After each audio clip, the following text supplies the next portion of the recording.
Hello दोस्तों, स्वागत है आप सबका आपके अपने यूट्यूब चैनल फ्री एजुकेशन में पीके मेहता में। और आज की इस वीडियो में हम बात करने वाले हैं मैथ के कुछ इम्पोर्टेंट प्रश्नों के बारे में। जैसा कि आप देख पा रहे हैं, ये जो प्रश्न आपका है ये आपका प्रतिशत वाले प्रश्न है।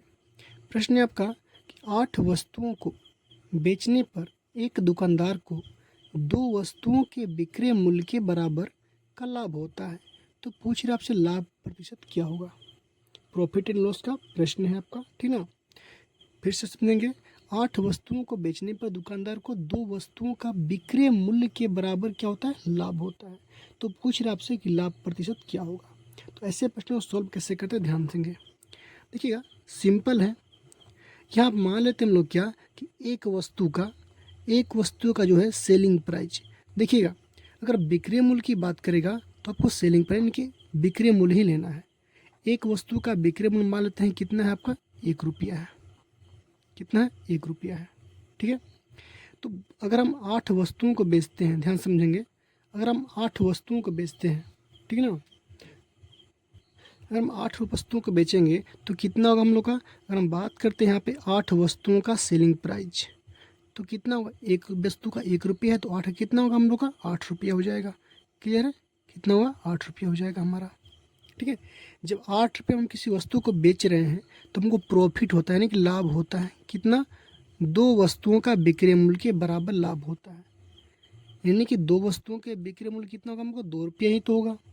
क्योंकि एक वस्तु कितना, 1 रुपया है, तो 2 वस्तु कितना होगा, 2 रुपया हो गया।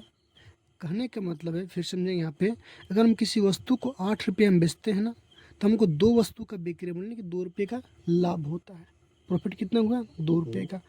यानी कि हम बात करते हैं यहाँ पे सीपी, कॉस्ट प्राइस, यानी कि 8 वस्तुओं का क्रय मूल्य कितना होगा, तो 8 वस्तु क्रय मूल्य आपका 6 रुपये हो जाएगा। क्योंकि जब 6 रुपये में हम 8 वस्तु खरीदेंगे और 8 वस्तु को 8 रुपये में बेचेंगे, तभी तो 2 रुपये का लाभ होगा हमको। क्लियर है।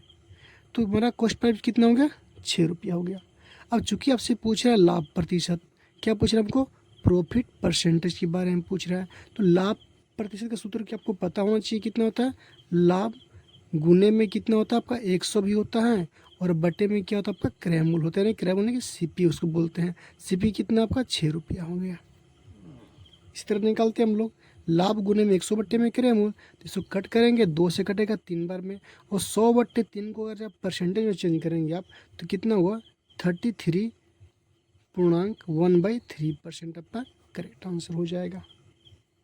क्लियर है। चलिए एक और देखते हैं सेम पैटर्न पे।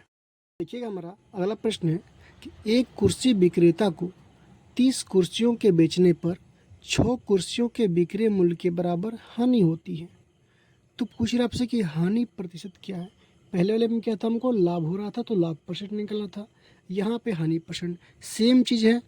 बेच रहा है, यहाँ पे विक्रय मूल्य की बात कर रहा है, बेच रहा है ना, तो विक्रय मूल्य माना कि एक कुर्सी का विक्रय मूल्य कितना, हमको एक कुर्सी का विक्रय मूल्य मान लेते हैं कितना, 1 रुपया मान लेते हैं। कितना मान लेते हैं, 1 रुपया। ध्यान समझेंगे, कोई दिक्कत नहीं होगा, समझ में आ जाएगा। तो कितना होगा, एक कुर्सी का विक्रय मूल्य 1 रुपया। तो बोल रहा है क्या, 30 कुर्सियों का बेचने पर 6 कुर्सियों का बिक्री मूल्य के बराबर क्या होती है, हानि होती है। यानी कि टोटल उसका विक्रय मूल्य कितना होगा, एसपी की बात किया जाएगा, टोटल आपका टोटल एसपी की बात करेंगे तो 30 कुर्सी बेच रहा है, एक का दाम 1 रुपया, तो 30 का दाम कितना होगा आपका, 30 रुपया होगा, ठीक ना। अब 30 रुपया में जब किसी वस्तु को बेच रहा है वो, तो 6 कुर्सियों के बिक्री मूल्य के बराबर हानि होती है। यानी कि हम बात करेंगे लॉस। अगर लॉस की बात करेंगे तो कितना होगा, 6 रुपया होगा। क्योंकि एक का दाम अगर 6 रुपया है तो 6 रुपया ही होगा। क्लियर है, ये लॉस हो गया। तो अगर हम बात करते हैं कॉस्ट प्राइस, सीपी की बात कर लेते हैं कि वस्तु खरीदा कितना में होगा, तो 30 में बेचा है वो और 6 का उसको हानि हो गया। समझेंगे, 30 रुपया में बेचा और 6 रुपये का उसको लॉस हो गया, तो खरीदा कितना होगा, 30×6 36 रुपये में क्या हो गया, वो खरीदा होगा। उसका सीपी कितना हो गया, 36 रुपया हो गया। अब आपसे क्या पूछ रहा है, हानि प्रतिशत पूछ रहा है, यानी कि लॉस का परसेंटेज पूछ रहा है। तो हानि परसेंट कितना होता है, हानि गुने में होता है 100, अपन होता है हम लोग का सीपी यानी क्रय मूल्य। तो सिंपल है, यहाँ पे एल परसेंट कितना होगा आपका, लॉस कितने का हुआ था, हमको लॉस हुआ था आपका 6 रुपये का, गुना करेंगे कितना, 100/36, 6 से 36 करेगा 6 बार में आपको होगा, यानी एल परसेंट की बात करेंगे तो 100/6 का जो परसेंटेज वैल्यू होता है हम लोग का 16.2/3 आपका परसेंट आपका आंसर होता है, 2/3। क्लियर दोस्तों? तो आई होप कि आपको ये समझ में आ चुका होगा।